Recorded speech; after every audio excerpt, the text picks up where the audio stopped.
Mr. Bhaskar Bhat. We are truly delighted to welcome Mr. Bhaskar Bhat here today. He has been associated with the Tata Watch project since 1983 and is the Managing Director of Tata Company Limited and is the Managing Director of Titan Company Limited. An alumnus of IIT Madras and IIM Ahmedabad, Mr. Bhaskar Bhat has handled many functions at Titan. They range from sales and marketing and HR. They range from sales and marketing and HR to international business. He successfully brought Titan from the jaws of death onto the pinnacle of success. Titan and Tanishq today wear the crown of India's topmost watch and jewelry brands. They have redefined the brand categories against stiff competition from cheap imports and unorganized players. Mr. Bhat is also a member of the Governing Council at TA Pai Management Institute, Manipal, and STM Institute of Management and Development, Mysore. Ladies and gentlemen, please welcome Mr. Bhaskar Bhat to inspire us with his views. Hi everyone. For years, first of all, thank you Vijay, Goyal and IMA for inviting me to. I've made fun in the past about trivialities, but today I'm faced with a reality, which is it's a hard act to follow, because what I'm going to talk today is not truly rocket science, because what the previous speaker spoke was all rocket science. So, for all the fun I made about rocket science, today I feel very, very humbled. So thank you, IMA, for inviting me. But more than anything else, after that extraordinarily inspiring first session, and the likes of Amitabh and Justin Bieber having performed, I feel like the comedy interlude, when there has to be a break after the tension-filled Amitabh Bachchan, dialogue. Some Paintel type of guy has to come and break the, monotony. So I feel something like that. Let me see if I can live up to that. But anyway, first my tributes to IMA. I rechristened you with your permission, if you allow me. Let me try and read out. To me, IMA stands for I is for inspiration and innovation. M is for magnanimity, the huge place that you have, and the magnificence of your performance. Over 10 years, you maintain number 1. And A stands for aspiration and audaciousness. You can choose. You want to be innovative, inspirational, magnificent, magnanimous, audacious, aspirational. IMA, well done. So, let me start with my presentation. Does this work? So it says India 2.0, Make in India, Global Footprint. I have one argument with India 2.0. It's my personal opinion. It doesn't represent the opinion of the Tata Group or Titan Industries Limited or the joint venture that I represent or the millions of people in India. It's just a point of view I have. India, I don't think needs 2.0. 2.0 is a version. Let me explain. Did you know that Shunya, zero, was invented, discovered, whichever way you call, in India? So India, having discovered zero, therefore, corollary to the theorem, also discovered infinity. Right? Because anything divided by zero is infinity. Anything multiplied by zero is zero. So India is no 2.0, India is 0 to infinity.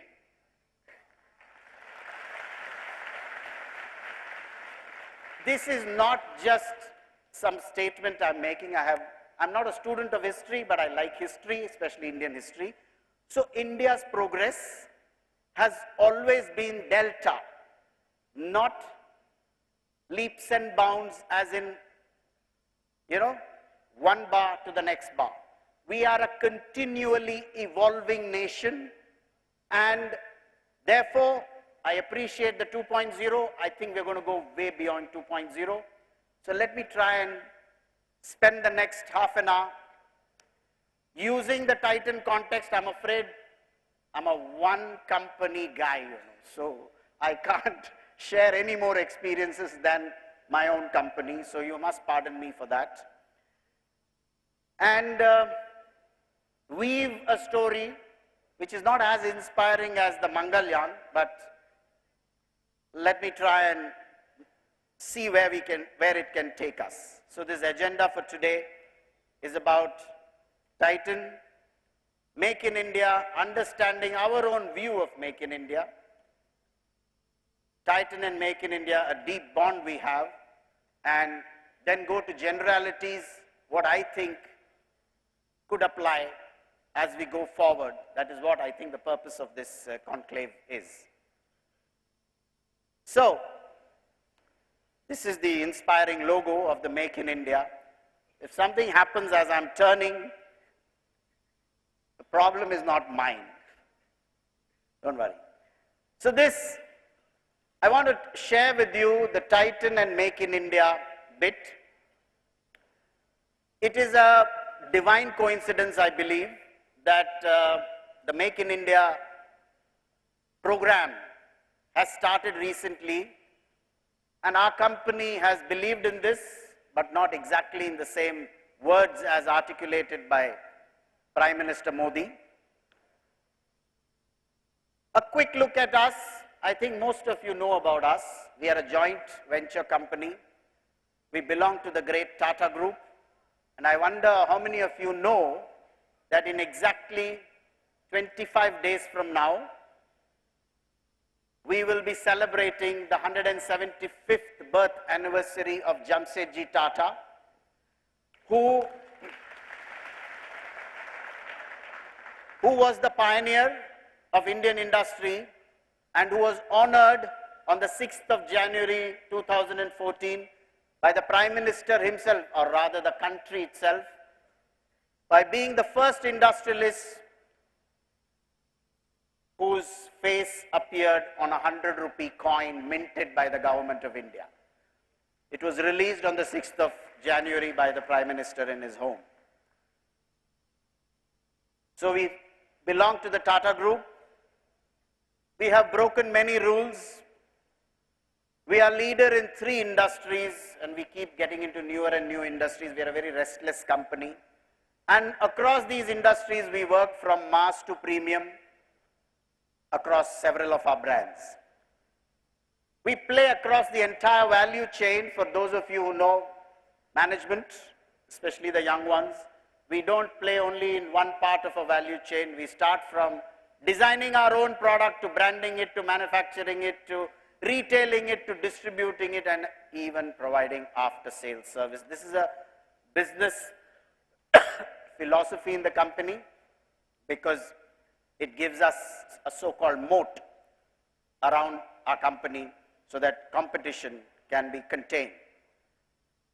We have become the 3rd largest in terms of market cap in the Tata Group as of 6 days back. So, the story I want to share with you is our journey. We have experienced continuous change in our company and also learned that while all change is not necessarily leading to success, we did learn a lot from it. In fact, I was quite inspired by Dr. Radhakrishnan's words, which said, the possible errors that can occur, mistakes that can be made in that 200-man team, he was listening to them for 1 week. I think we become stronger because of the mistakes we make or the mistakes we anticipate, rather than being overconfident of our business model or our brand or everything that we have done. Because uncertainty is the name of the game, and predicting uncertainty, is it possible? Then it's not uncertain anymore. So let me quickly tell you the understanding we have of the Make in India, the inspiring Make in India. I think it has 4 components to it. Maybe there are more. My wiser colleagues will add to this. It starts with all of you. I think as a company, Titan has benefited significantly from the demographic dividend this country has given. We are a large country with a huge population of youth. And that demographic dividend has been captured in various of our brands, including Fast Track. But we fear, and this has been articulated by many economists, that if we don't give you meaningful employment, meaningful purpose in life, remember what Dr. Radhakrishnan said, purpose, we are likely to fail in our duty as a country, as a nation. And therefore, the first thing about Make in India is not just, employment opportunities is the least, but purpose in life for the young. There are other economic factors, better current account deficit, simple, that is between the dollars we use to buy products from overseas and what we make in India, there has to be a negative difference. That means that CAD right now is very large, which is affecting our jewelry industry. Improved trade balance between export and import. But most importantly, I think the goosebumps we felt when we saw Mangalyaan and Dr. Radhakrishnan's speech was about national pride. I don't know how many of you have read Akio Morita's book, Made in Japan. He says that Sony made Japan, Japan didn't make Sony. It is true. It is the work of industries and brands and products that they do overseas that brings pride to a nation. We keep saying, let the country do something about brand building for India. It doesn't happen. It is the work that we do. It is the work that the software companies like TCS, Infosys and Cognizant that have done overseas that has brought recognition to our software engineers. It is the work that the pharmaceutical industry that it has done overseas that has brought recognition. It is actually the work that we do, the excellence that we achieve. So national pride is sitting in this Make in India initiative. For us, Make in India also means something else. When you say Make in India, you think about manufacturing, isn't it? You think product, maybe you think service, maybe you think the better, website that you created. But for us, it goes a little beyond. Make in India has 2 aspects, make for India and of course make for the world. Why do I say make for India? Because between, I think, the mid-90s and a few years back, there was this gold rush to go to China because procurement costs, I think I'm myself part of that gold rush. I'm not blaming our company itself when saying China is the next sourcing option and, we must get our, why we do it? Because the shareholder interest is sitting in that. Can we get the watch component at lower cost or the dial at a lower cost or get the bags at lower cost, because Chinese muscle can get you lower costs. Somewhere we believe we succeeded by one stakeholder, which is our shareholder, very well. But I think many stakeholders missed out on this huge opportunity that many companies, they grew in this. So Make in India is also make for India, products and services because of the 1.2 billion population. But the bigger story obviously is the 7 billion across the world. So make for the world. It's obvious we are young and developing. But the big story about the Indian part of the consumption is, I reiterate this, for the next 15 years, it is not merely the 1.2 billion Indians, It is their aspiration for a better lifestyle. And I can challenge you, the Western world has stopped aspiring. The Western world, that's why you get the 2% and the 3% growth in their GDPs.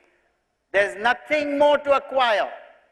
There's nothing more to, you have a good house, you have good education, you have all the lifestyle comforts, you can get the best of brands from Rolex to Hugo Boss to Tumi, whatever, next door.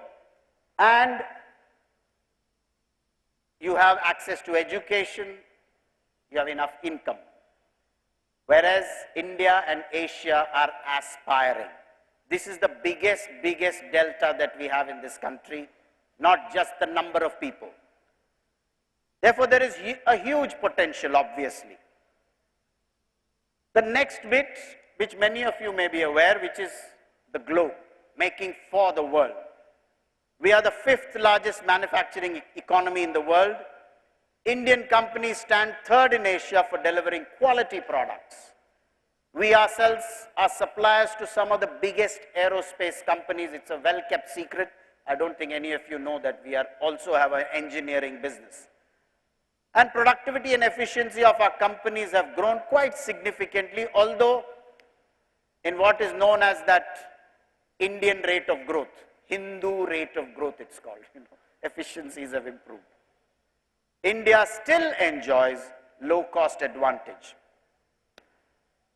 A recent report I read on The Economist, that's where manufacturing cost sits.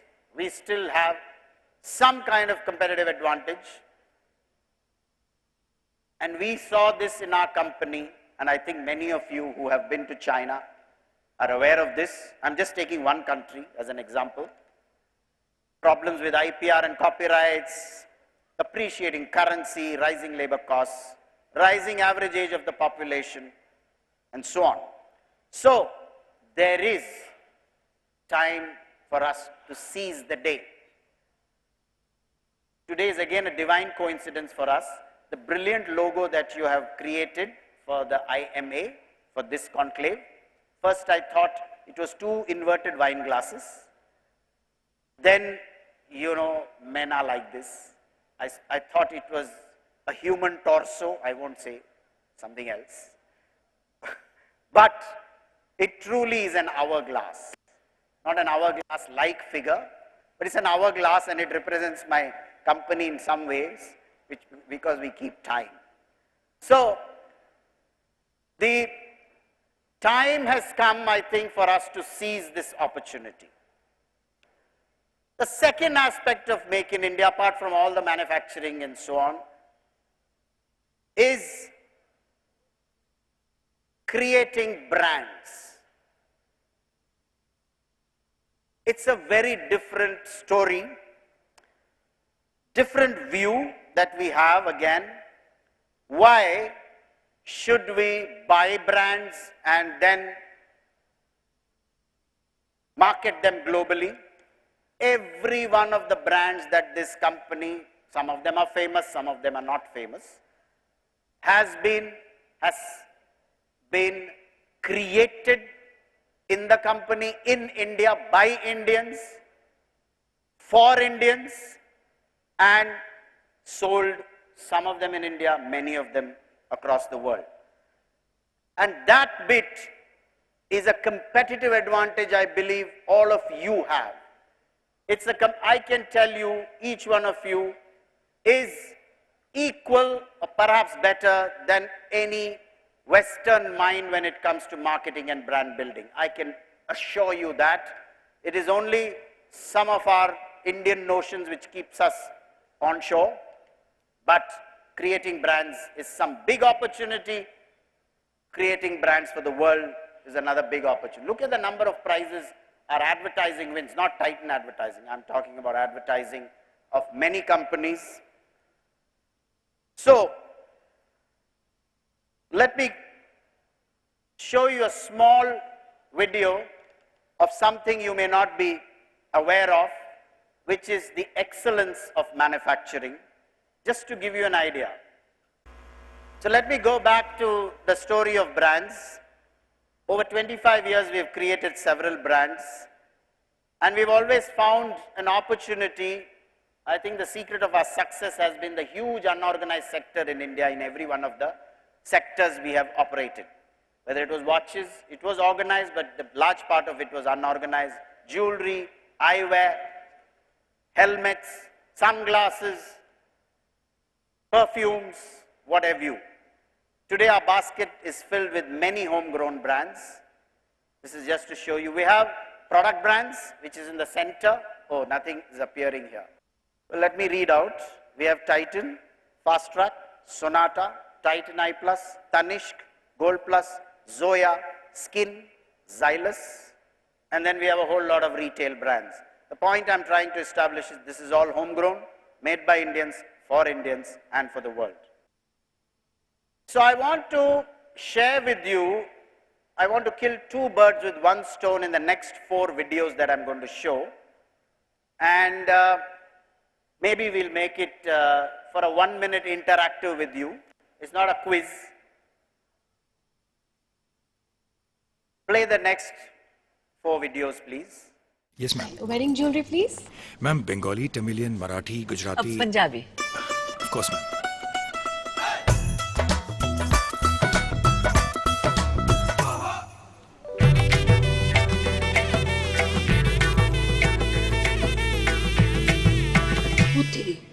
दादी हाँ कैसी लग रही हो? सोनी ते तू बड़ी लग रही है पर तू ये शादी ना करी हाँ?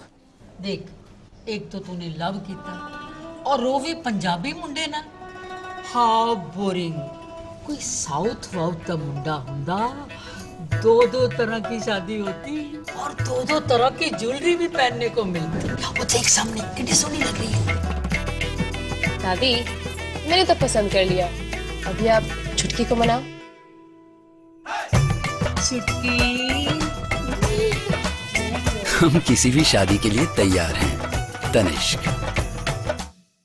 Can you play the previous video, please? There's one more before this. Previous one. Previous slide. Should I go up? Is this seat taken? No, it's not. Hi. How have you been? बस वैसे ही जैसे तुमने छोड़ा था. And you are still not married. काम से time कहाँ मिलता है? Of course. We could have made it work, you know. If you'd only quit working. तुम भी तो क्विट कर सकते थे। मेरी बात अलग है. कैसे? How can a man not work, यार?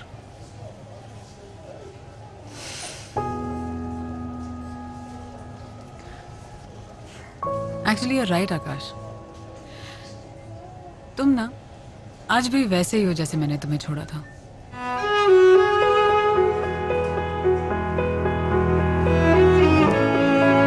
Coffee?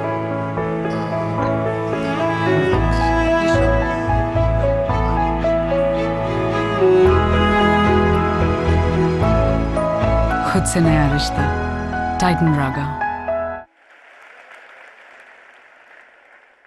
Play this one, please. Ma'am बोलिए रमेश जी। इंटरनेशनल चॉकलेट की एड वाले आए थे। ब्रांड भी बहुत अच्छा है और shooting in Paris. I love Paris. Great. But ma'am चश्मे से प्रॉब्लम है उन्हें। क्यों? मना कर दो। हाँ? उनसे कहो This is my style. या मैम बट No. कोई चश्मे का ऐड नहीं है?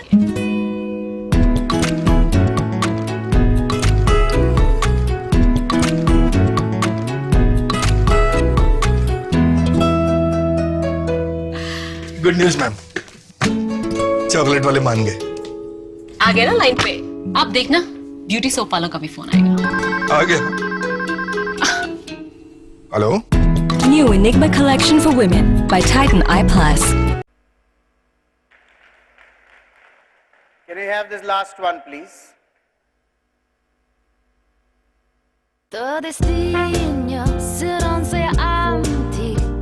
Any other baggage, man? Crudo fina di 50, me conta al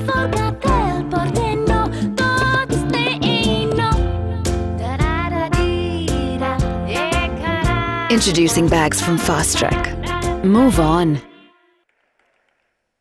Well, I want to ask you that question now. Why did I show those 4 commercials? Obviously, I mean, you clapped and you enjoyed it and so on. Was there any thread that was running through? What thread you saw? Anybody? Women? Women power. You agree with that?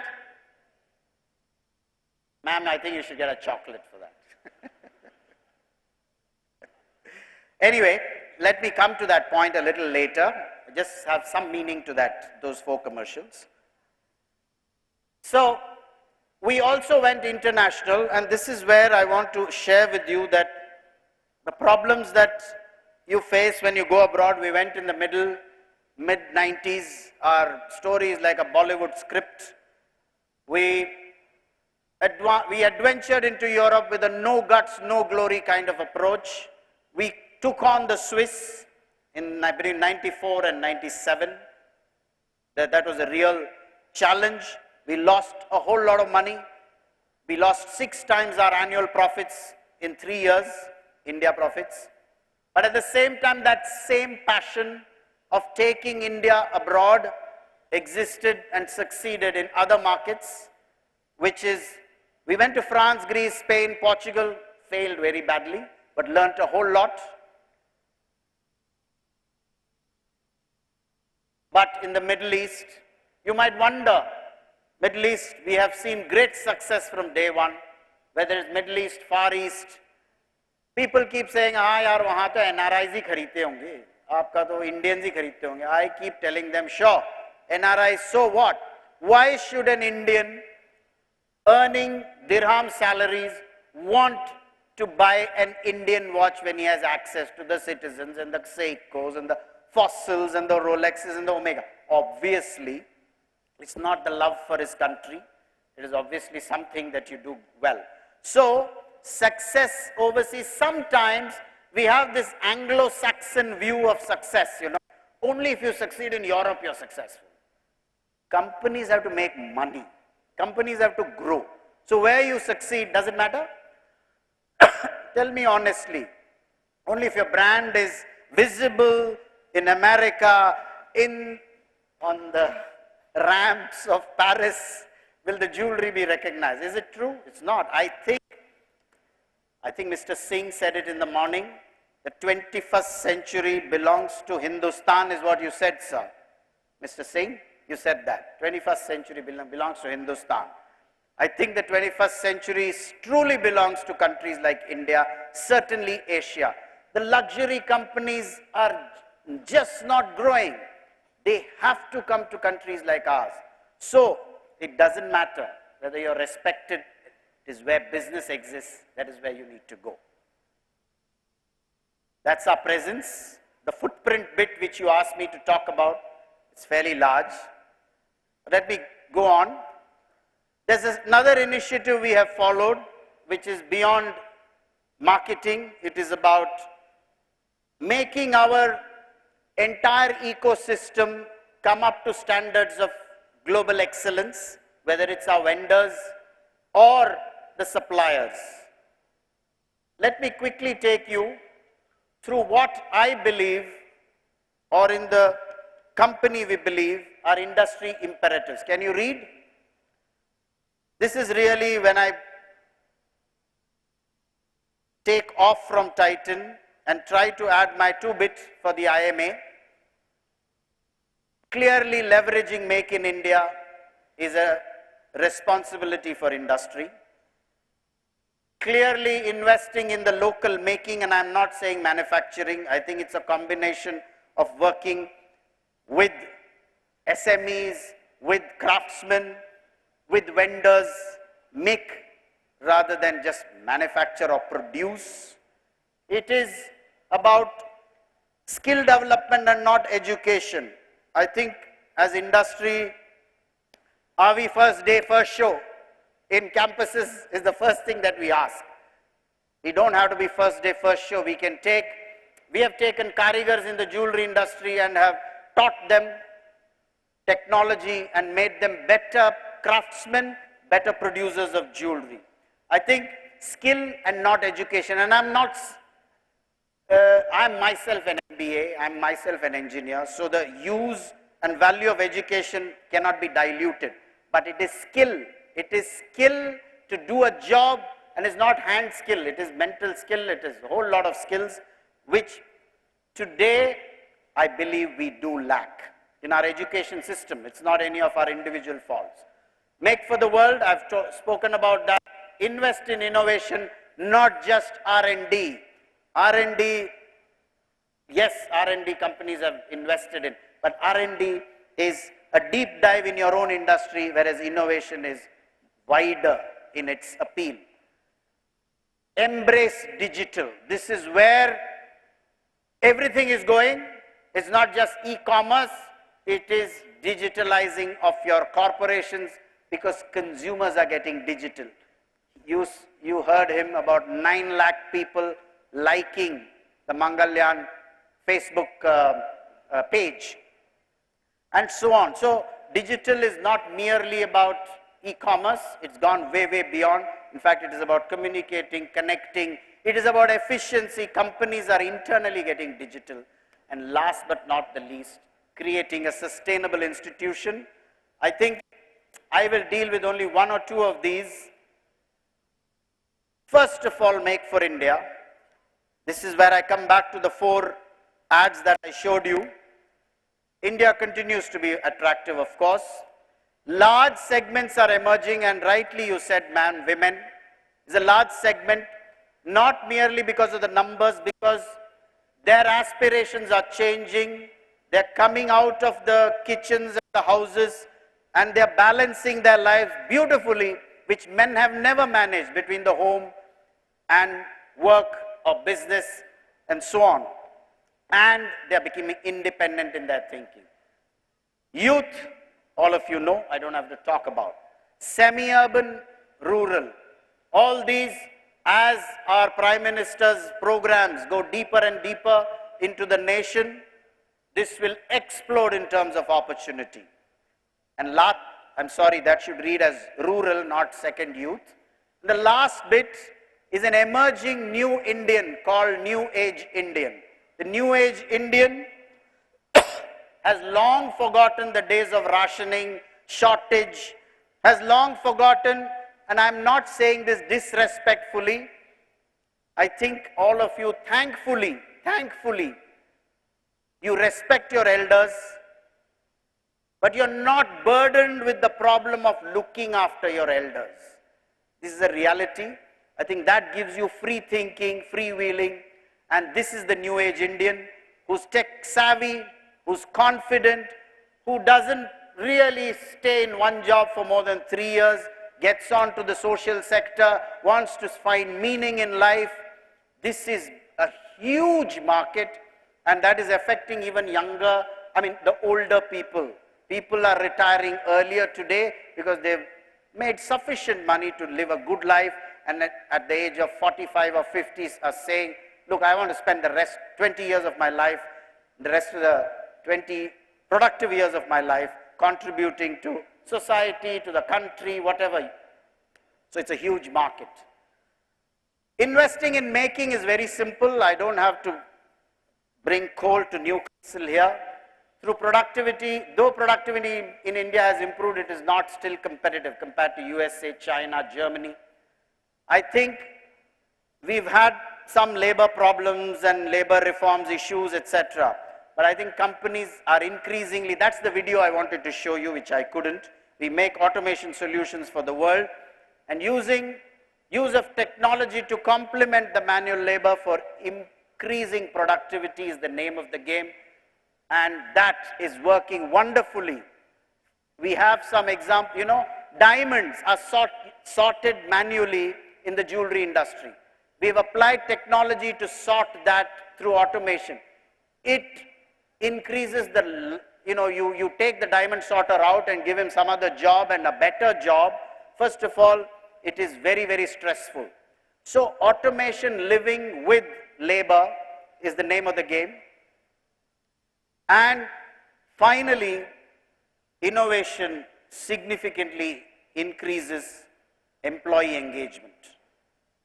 Skill development. I want to take just one example.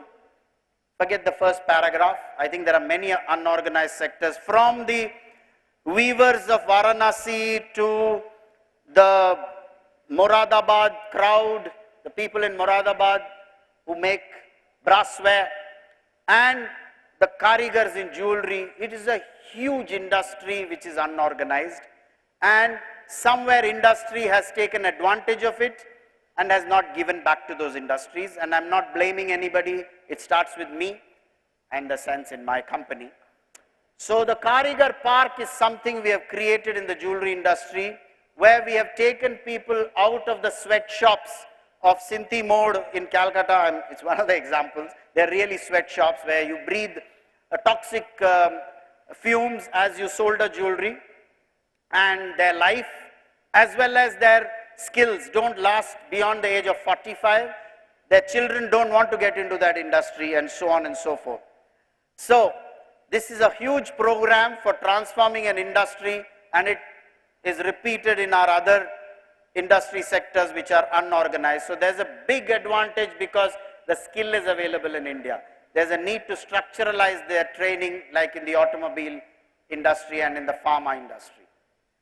So the opportunities are very high. Corporates can provide the assured market demand. That's what we do. The Karigar doesn't have to go from retailer to retailer selling his designs and wares. He comes to one-stop shop, Tanishq or Gold Plus or Zoya, and he has an assured market. Small and medium scale entrepreneurs provide that labor to us. They are the ones who employ these Karigars. We give them the designs, and it's a wonderful, and we of course sell it in our retail stores. So I come to the last bit, which is creating a sustainable institution. I think this is what Tata is all about, and Tata International here has been a good example of some of the things that we have done in this.